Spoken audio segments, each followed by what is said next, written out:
ॐ नमः शिवाय। ॐ नमः शिवाय। ॐ नमः शिवाय।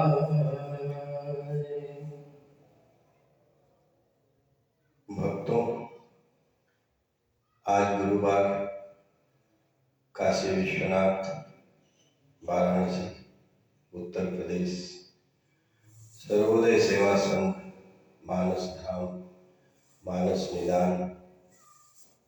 मैं संजय प्रभुदास। परमात्मा कहते हैं कि जीव मेरा ही अंश है। जीव में और मुझ में केवल सिर्फ इतना अंतर है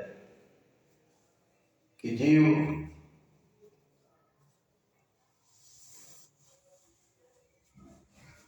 मुझे अदृश्य समझता है, यद्यपि मैं उसके अंदर और बाहर निरंतर उसके साथ रहता हूँ। प्रकृति बन के बाहर और पुरुष बन के अंदर। ये पुरुष और प्रकृति का खेला है। गीता में कृष्ण कहते हैं कि प्रकृति ही क्रियमाणानि गुणे कर्माणि सर्वशः अहंकारे विमूढ़ात्मा कर्ता ही मति मन्यते। हम अहंकार के वशीभूत होके और सारी घटनाओं का स्वयं कर्तापन मान के कि मैंने ही किया है, मैंने ही किया है। यद्यपि ये प्रकृति और पुरुष का खेला है। हमारा प्राण तत्व हमें निरंतर इस ऊर्जा से भरा रहता है। जब दुर्योधन अपने गुरु द्रोणाचार्य के पास उस युद्ध के मैदान में इस बात को लेके गया कि इतनी बड़ी सेनाएं, इतनी बड़ी व्यूहरचना, क्या सच में हम सब इस युद्ध में इनका सामना कर सकते हैं? तब उसकी दशा एक जीव मात्र की दशा थी और गुरु को अपना सब कुछ जान के, क्योंकि इस जगत में अगर कोई आश्रय है तो गुरु ही है।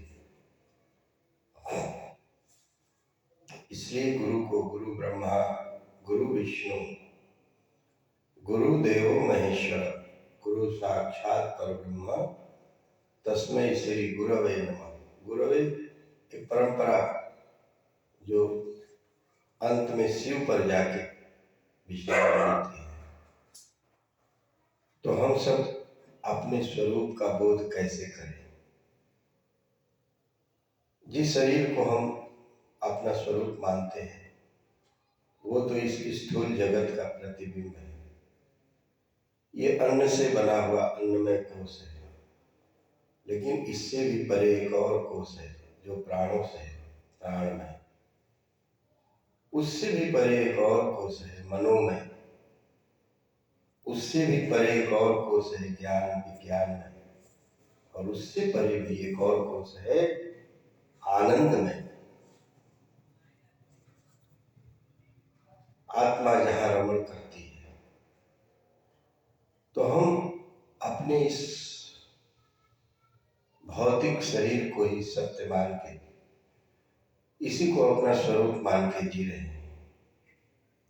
और इस जगत को कहते हैं सब मेरा है। जिसको चीजों को मैंने अपनी मेहनत से किया, मैंने अपने परिश्रम से किया। इस प्रकार हम अपने स्वरूप तक, उसके ज्ञान तक नहीं पहुंच पाते। यहीं से गुरु की भूमिका शुरू होती है। द्रोणाचार्य दुर्योधन को आगे के श्लोकों में इस प्रकार से इस भौतिकता के उन्माद से परे एक ऐसे सूक्ष्म यात्रा पर ले चलते हैं जहाँ हम सब भी चल सकते हैं, अगर हम चलने को तत्पर हों, तब तैयार हों। तब यात्रा तो अनंत काल से चल रही है, किंतु हम जड़ होकर सच में अपने को भौतिकता का एक प्रमाण मान के और बार बार इस जगत में रहते हैं, आते हैं, जाते हैं। इसलिए प्यारे, बस अपने स्वरूप में आने के लिए एक भजन ही ऐसा माध्यम है कि कर ले मना भजन रघुवीर की, कर ले मना भजन महावीर की। महावीर विक्रम बजरंगी, कुमति निवार सुमति के संग। कंचन बरन विराज सुवेशा,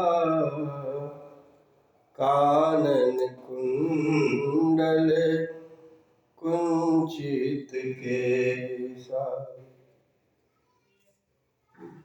हनुमान जी महाराज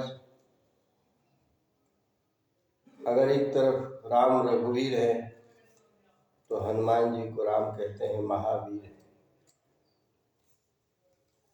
महावीर कैसे हैं? बोले कुंचित है इनके केस और शरीर के अंगों की कांति कंचन स्वर्णमयी, कंचन वर्ण। श्री हनुमान जी की शरीर की सौष्ठव कंचन वर्ण, राम कहते हैं कंचन वर्ण। तो ऐसे महावीर का भजन कि तुम्हारो भजन राम को पावे, जन्म जन्म के दुख बिसरावे। अंत काल रघुवरपुर जाई, जहाँ जन्म हरि भगत कहा। एक दिन हमारा जब वो प्राणमय कोश सूक्ष्मता से पार उस दिव्य जगत की यात्रा में लगेगा, तब हमको ये भजन ही, जिस भजन को हम सोहम सोहम सोहम सोहम नित्य ध्यान तुम्हारा होता है, प्रभु श्वासों के सरगम। नित्य ध्यान तुम्हारा होता है, प्रभु श्वासों के सरगम में।